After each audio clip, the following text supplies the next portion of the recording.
6h51. Um fato inusitado aconteceu na cidade de Pindobaçu, uns 400 quilômetros de Salvador. Uma dona de casa, com ciúmes, contratou um homem para matar a amante do marido. Maria Nilza Simões ofereceu R$1.000 a Carlos Roberto de Jesus, um ex-presidiário. Só que o suposto executor descobriu que era amigo de infância da vítima, Erenildes Aguiar Araújo. Essa foto que você está vendo aí é forjada, essa morte não existiu, isso é ketchup. Eu já vou contar essa história. Carlos Roberto armou um golpe na mandante do crime, na Maria Nilza, e forjou a morte com Erenildes, que acabou virando amante dele. Os dois compraram vidros de ketchup, foram para um matagal, onde criaram essa falsa cena do crime. Carlos Roberto amordaçou Erenildes, colocou uma faca entre o braço dela e as costelas, cobriu o corpo da mulher com ketchup, tirou uma foto, mandou para Maria Nilza, que então pagou os R$1.000 para ele. Dias depois, Maria Nilza flagrou Carlos Roberto e Erenildes aos beijos e descobriu a armação. Ela foi na polícia, registrou queixa por roubo. Carlos Roberto, que não queria ser indiciado por roubo, então contou tudo para a polícia. Agora, a Maria Nilza vai responder por ameaça de morte e comunicação falsa de crime e pode pegar 1 ano de prisão. E o casal de amantes que forjou a morte dessa mulher vai ser indiciado por apropriação indébita e pode ficar até 4 anos na prisão. Olha, a prefeitura voltou atrás e disse que o elevador Lacerda não vai ser mais privatizado, como tinha sido amplamente divulgado antes. Depois da repercussão negativa da medida, o secretário de Transportes aqui da capital, José Matos, divulgou uma nota ontem dizendo que o processo de privatização do elevador vai encarecer muito a tarifa, iria encarecer. O secretário, entanto, não garantiu, aliás, não confirmou se...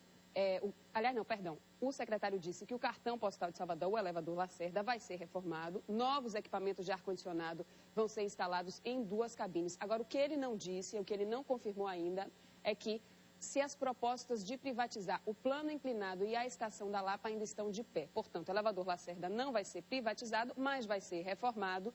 E os planos inclinado e a estação da Lapa que podem ser privatizados, ainda esperamos a confirmação dessa notícia.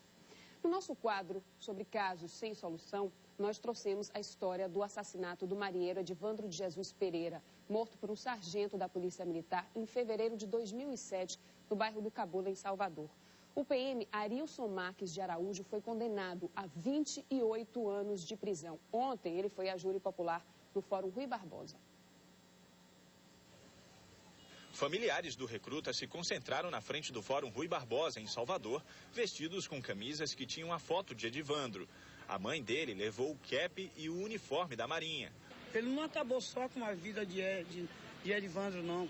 Ele acabou com a vida de toda a família, porque todos nós estamos doentes. Com muita fé, com certeza, hoje a justiça é feita, com certeza. O sargento da PM, Arilson Marques de Araújo, acusado de matar Edivandro, chegou ao fórum escoltado por 4 policiais.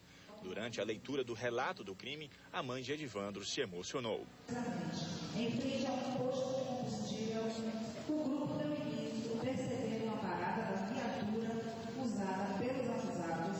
Edivandro de Jesus Pereira foi morto quando chegava ao condomínio onde morava, no bairro do Cabula, em fevereiro de 2007. Segundo testemunhas, o recruta estava acompanhado por 2 amigos, quando todos teriam sido abordados por uma viatura da PM. Na ação, Edivandro chegou a dizer que era militar, mas acabou baleado e morreu a caminho do hospital. O crime revoltou os vizinhos e familiares na época.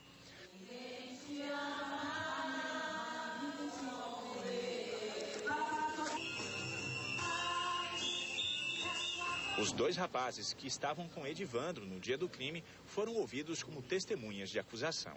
Por falta de provas, os outros 2 policiais envolvidos na ação não foram julgados. A defesa de Arilson Marques de Araújo chegou a pedir que o julgamento fosse adiado, mas teve o pedido negado. Os advogados dele não quiseram gravar a entrevista. Nós temos uma perícia da arma que foi utilizada para matar o garoto e era a arma que estava com ele. Ou seja, o projétil, a bala extraída do corpo do garoto, depois de feitas todas as perícias, foi a que matou o garoto. Ou seja, naquela noite, ninguém nesse mundo, além de Arilson, poderia ter atirado naquele garoto. Arilson Marques de Araújo foi condenado por unanimidade. Hoje, o militar vai ser levado para a penitenciária Lemos Brito, em Mata Escura. Na semana passada, nós conversamos aqui no Bahia no Ar com a mãe de Edivandro, a dona Eunice, vocês viram aí nas imagens. Ela veio também com a roupinha dele na mão, a farda de marinheiro e o cap dele. Vocês acompanharam aí, ó, nessas imagens também, Ontem ela levou para o julgamento. É uma imagem que de cortar o coração. Desde a semana passada a gente se emocionou muito com isso. Você vê como ela se apega ainda à última lembrança do filho. Aqui ela também se emocionou bastante. A equipe da Record Bahia, que recebeu Dona Eunice, inclusive, disse que ela estava arrasada, mesmo depois de 4 anos. Você vê que 4 anos para uma mãe não é nada.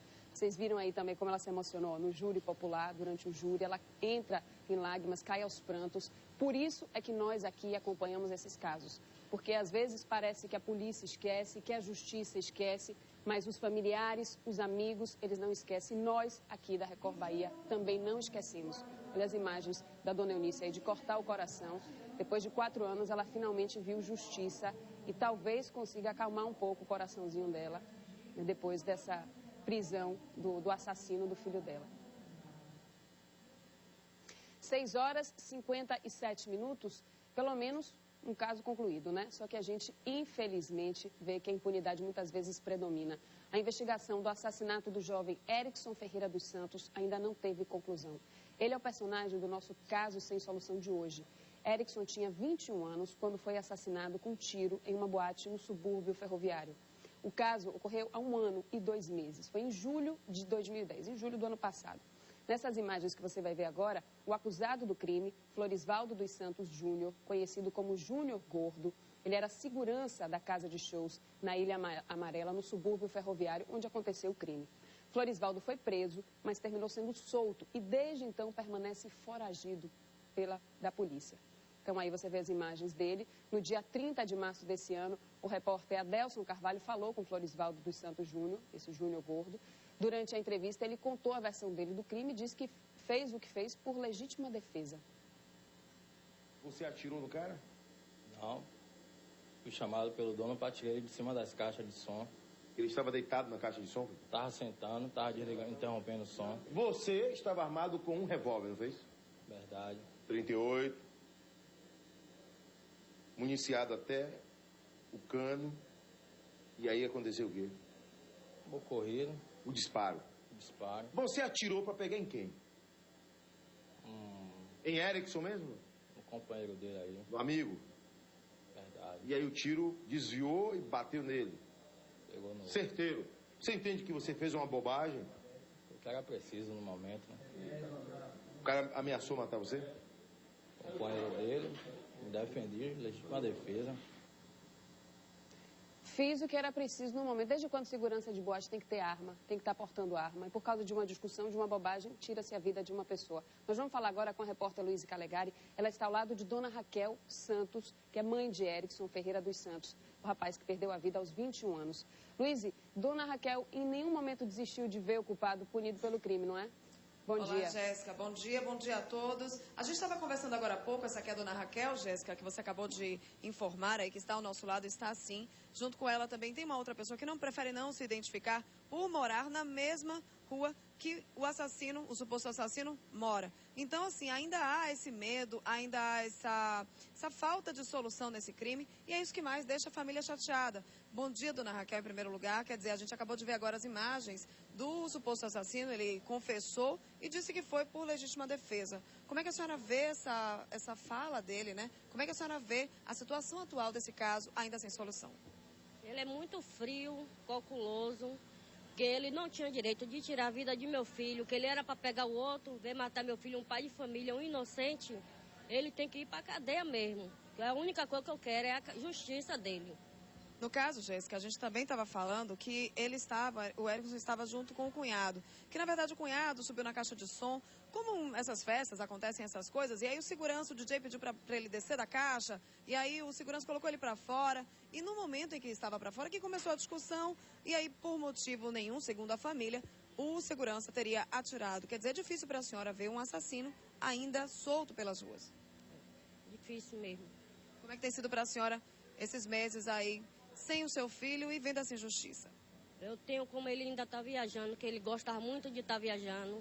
Para mim, ele ainda está viajando até hoje. A senhora prefere encarar dessa maneira? Desse jeito aqui. Quer dizer, Jéssica, é muito difícil, né? O que a gente vê agora a imagem, o cartaz que a família trouxe. E vê a imagem de um jovem cheio de sonhos, que ainda tinha uma vida pela frente, tinha família.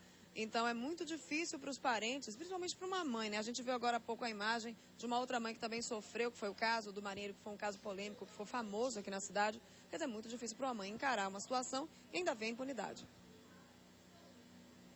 É difícil falar, Jéssica, é isso. Eu estou com a dona Raquel aqui, ela me falou mais cedo que o que mais quer é a solução do crime e é isso que todos nós desejamos. Dona Raquel, a gente deseja uma boa sorte no crime, a gente está acompanhando de perto, nós, jornalistas da Rede Record, Bahia, acompanhando esse caso. Jéssica, a gente devolve para você. Obrigada, Luiz e Calegari.